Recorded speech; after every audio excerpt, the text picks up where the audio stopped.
என்னை விட எத்தனை பேர் தகுதியாக இருந்தும் என்ன மட்டும் கிருபை என்று உயர்த்தி வைத்ததே. உங்க கிருபை என்னை வாழ வைத்ததே.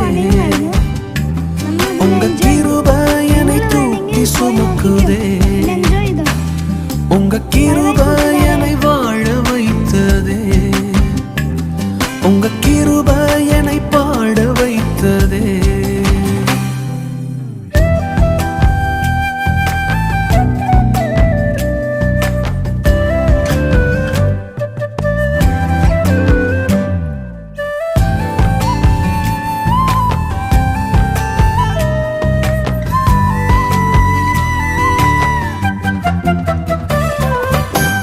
பயனற்ற நிலத்தை போல மறக்கப்பட்டவன் நான், அறுவடை காணாமல் தனிந்து போன